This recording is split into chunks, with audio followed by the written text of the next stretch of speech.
that's such a big part of it, is being able to see your kind of like your being and life as like the main thing, and then work is part of that, and learning is also part of that, and so bringing it all back to like, am I living the kind of life that I believe that I'm here to live?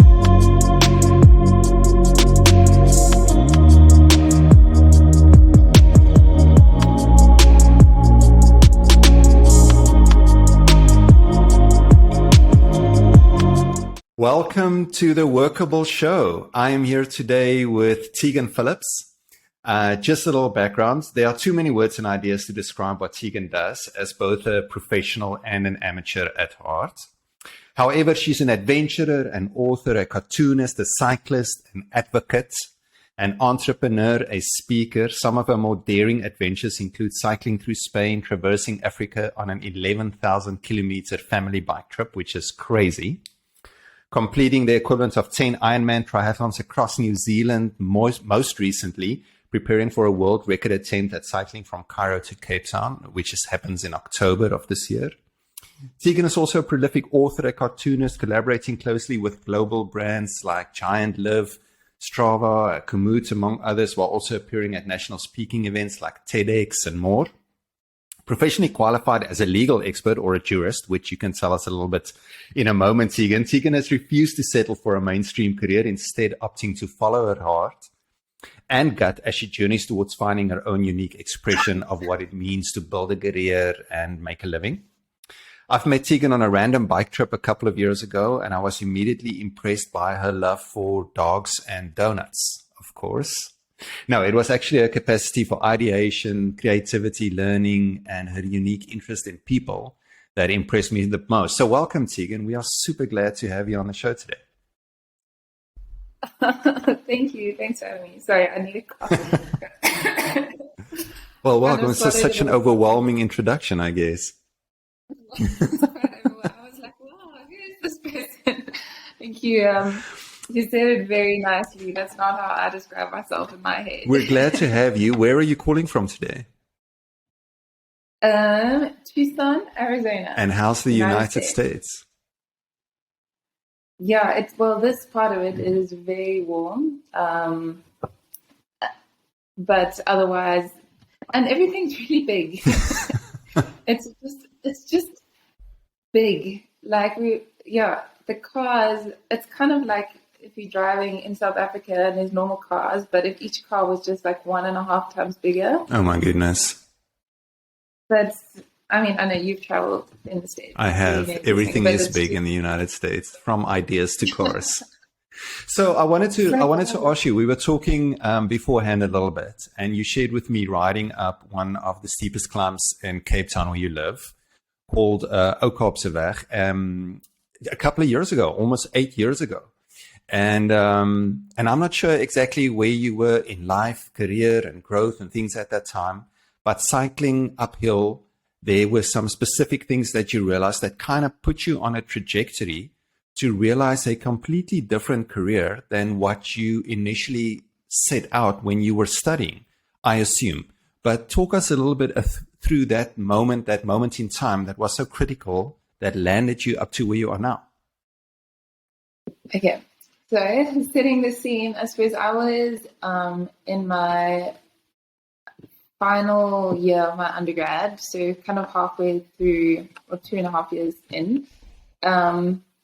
And I was about to head off to the UK to finish my degree, and I had this, that long mid-year holiday. And in the UK, they start even later than in South Africa, so I had actually a really long holiday. And I remember I'd arrived home in Cape Town from Grahamstown, where I was studying.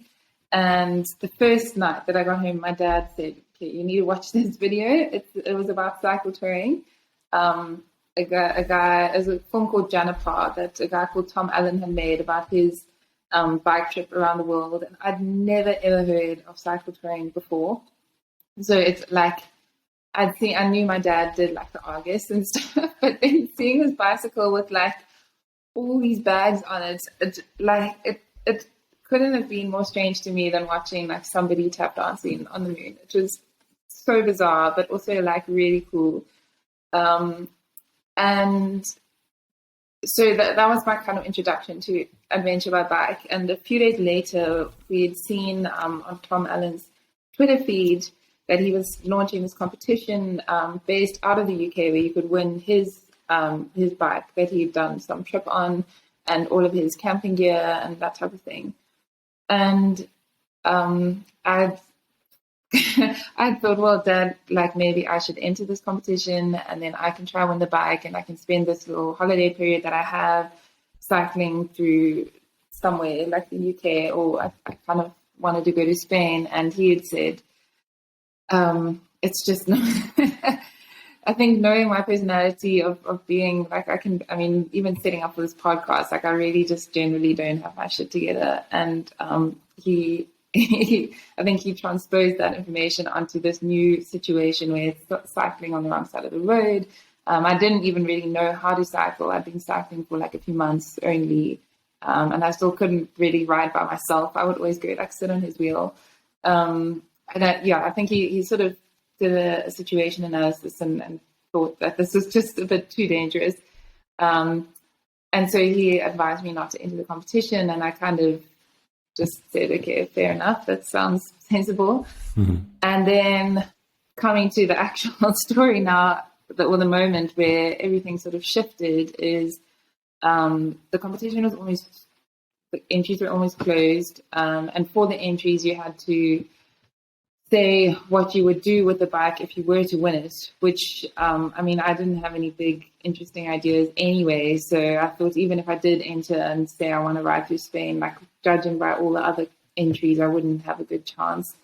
So I'd kind of, the competition was almost done. I'd almost put it out of my head, but I was going for a bike ride in Cape Town on my old faithful aluminium Scott bike. And my sort of standard route was to go up Oak and I started cycling up Oak like up the short side, and then I started going up that one big steep climb that overlooks Cape Town, and I just got this feeling or idea or something where I started to come up with this poem that I thought this is going to be my entry. I'm going to write this poem, I'm going to illustrate it and turn it into a video and send the video. And I can't even remember the poem. It was like, hello, my name is T and I'm from across the sea. And that's enough rhyming of this poem. And then it was just kind of like a little monologue thing. Something like it was really dumb. But I'm from riding up that hill, I kind of memorized the whole thing. And then I think I got back that day and drew it out, and I submitted my final video entry, and it was on even my ex-boyfriend's iPad. I didn't even have an iPad to draw these things. Yes. And then I sent it off at about midnight. I remember I was trying to figure out the time zones in the UK. That's how close that I cut it. But then I did end up a few days later winning that competition, and from that point my whole life and career has been cycling and storytelling and comics. And it was just I think if it hadn't been for that ride, I would be sitting in a law firm right now. I totally get it. All right.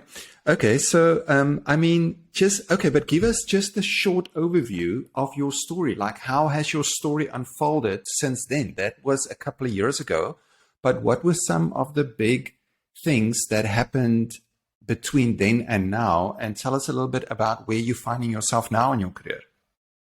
A few sort of key moments. The first one was probably, so the year after I did that bike trip to Spain, my family did that. We took a year off to cycle through Africa together.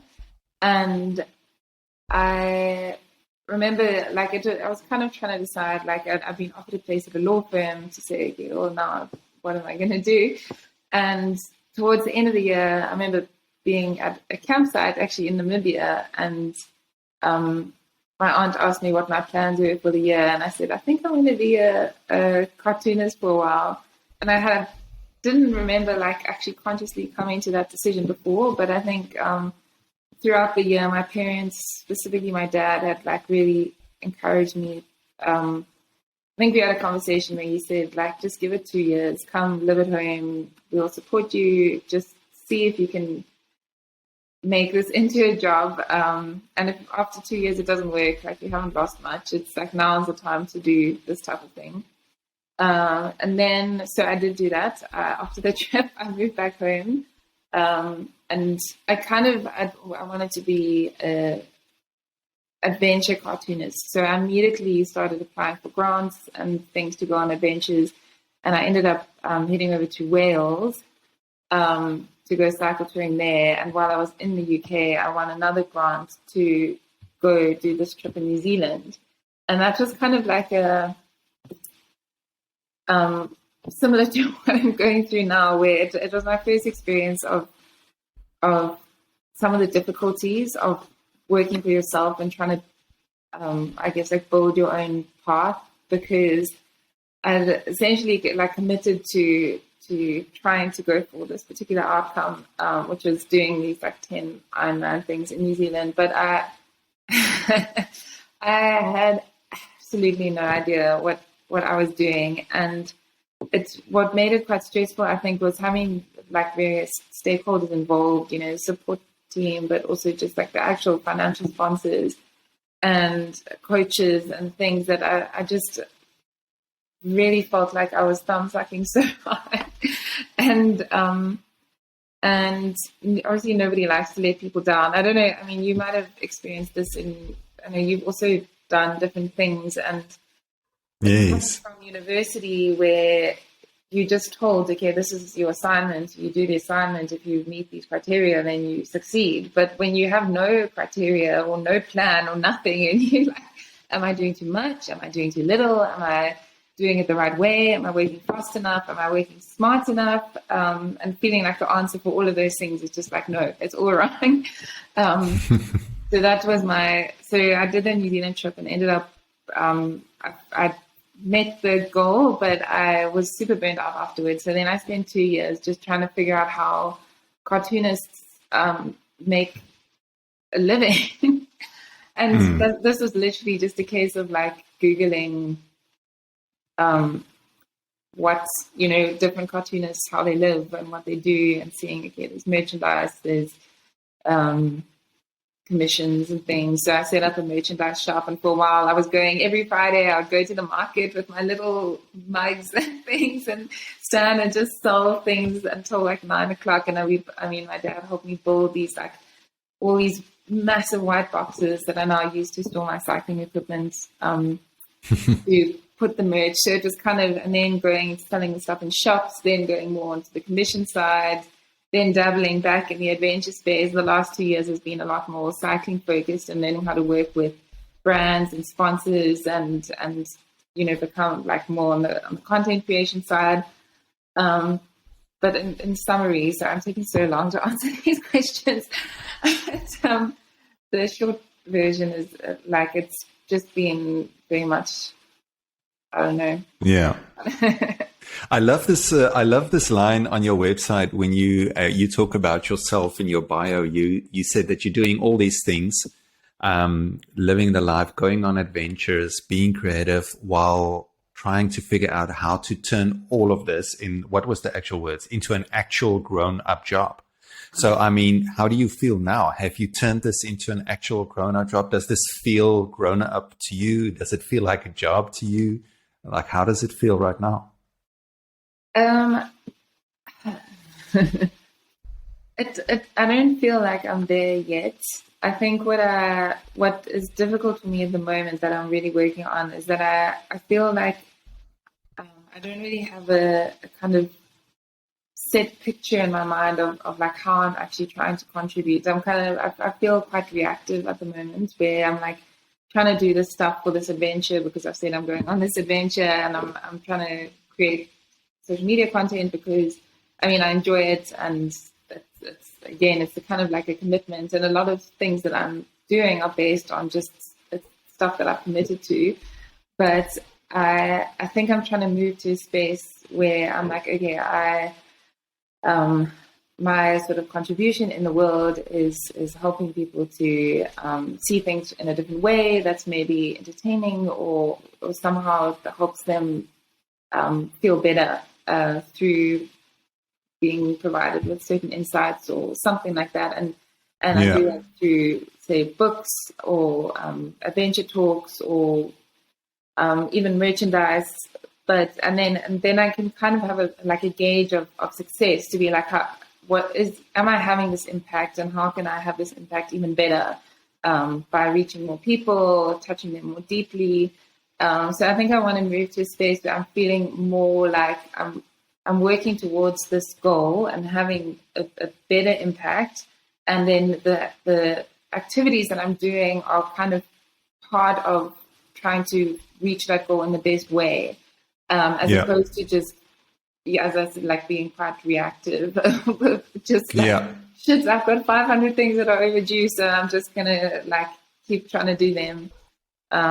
Which, I mean, I'm sure, like, I feel like you are nailing that at the moment because you wanted to put out this podcast and now you're doing it, and it feels like everything that you're doing is going towards this common, like this vision that you once described yourself having about communication. And so that I'm trying to do what you do. No, I'm learning from you. So tell me a little bit, Tegan. I mean, I'm interested in how you're growing and how you're learning. I mean, that's what the show is about. That's what we want to hear from you at the end of the day. So, I mean, here's something that I'm wondering about that is fascinating for me.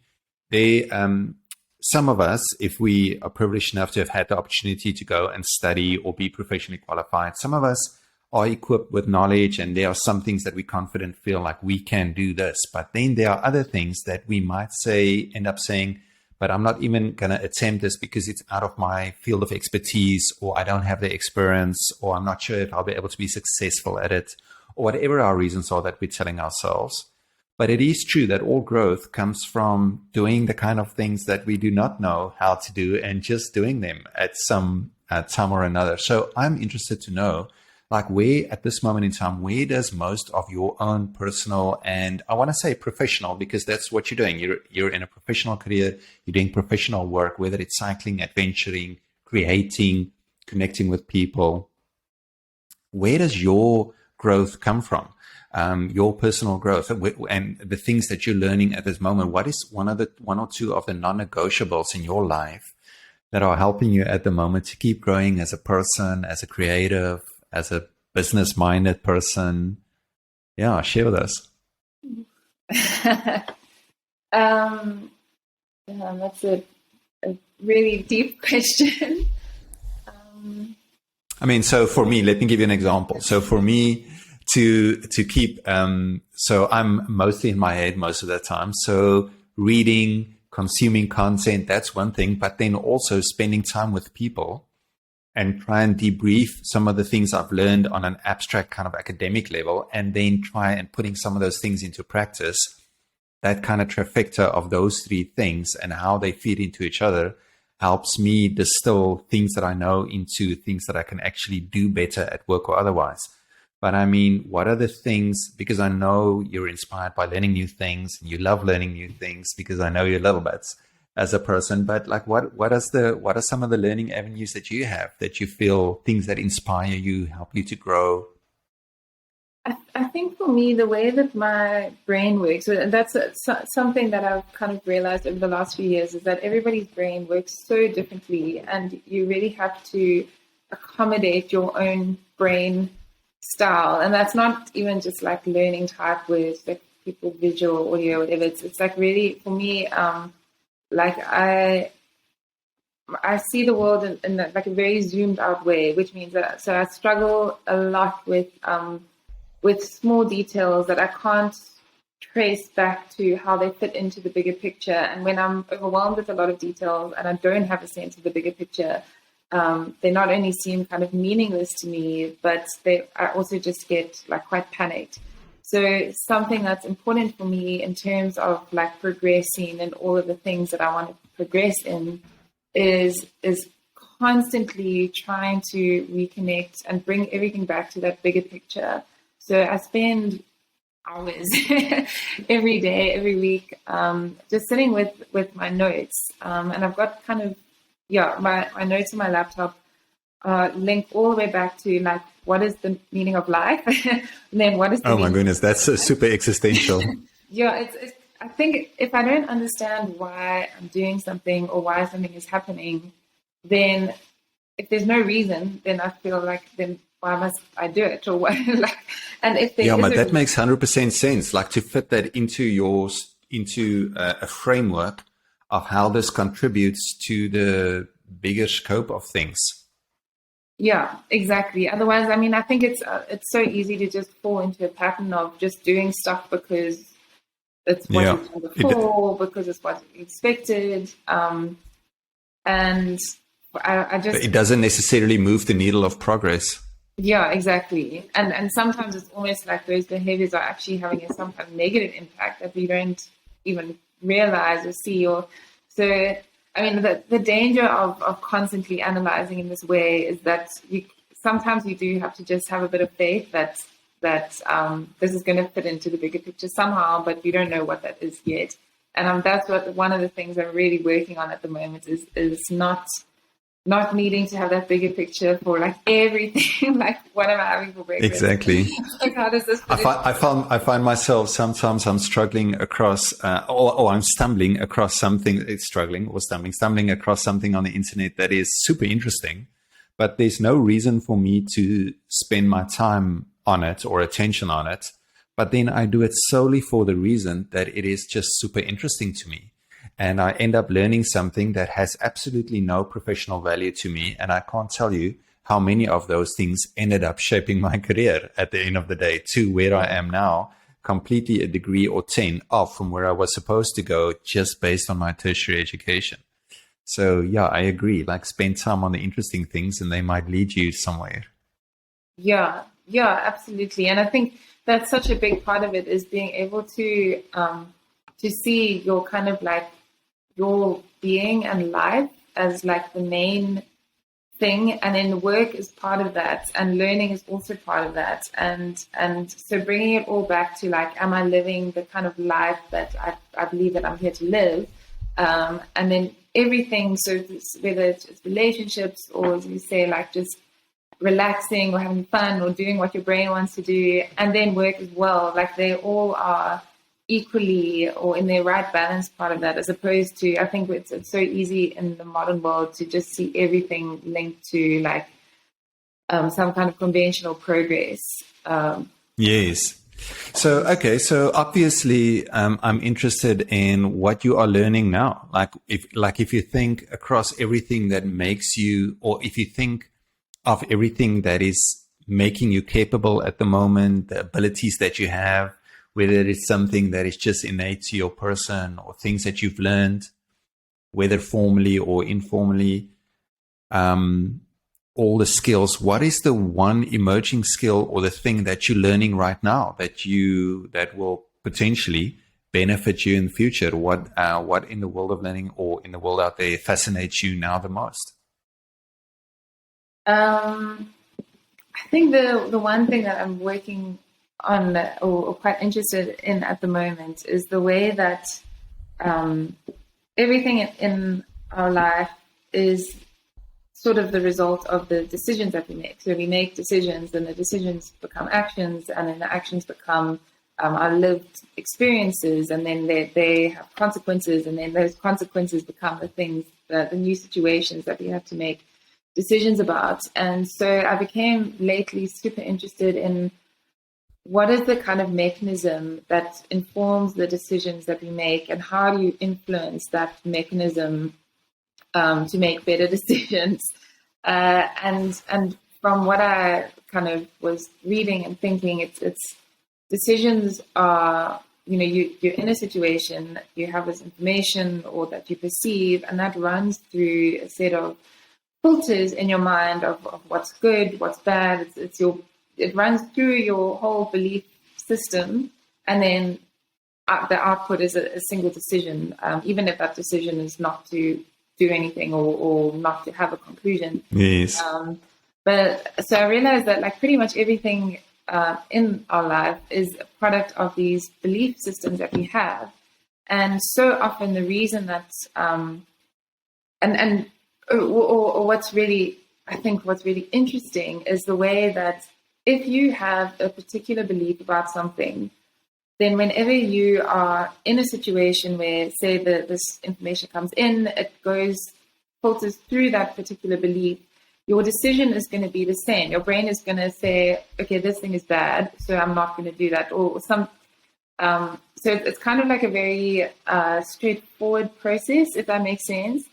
And we think that motivation is the way to change ourselves from making those decisions.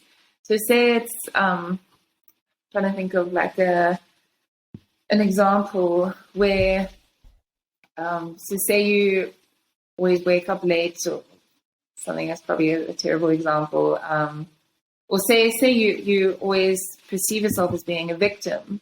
If that is a filter in your brain of everything bad always happens to me, people are always picking on me, and then you can, as much as you want, you can say, I don't want to be a victim anymore, and I'm going to stop. And you think, like in modern thinking, you think, okay, if you really want that, then you just have to want it bad enough, and then you decide. You're like, I'm deciding I'm not going to be a victim anymore. But so long as you actually hold that belief that everything bad always does happen to you, then when something happens, it's going to be filtered through that belief, and you're going to make the same decision that puts you back into that victim status every time.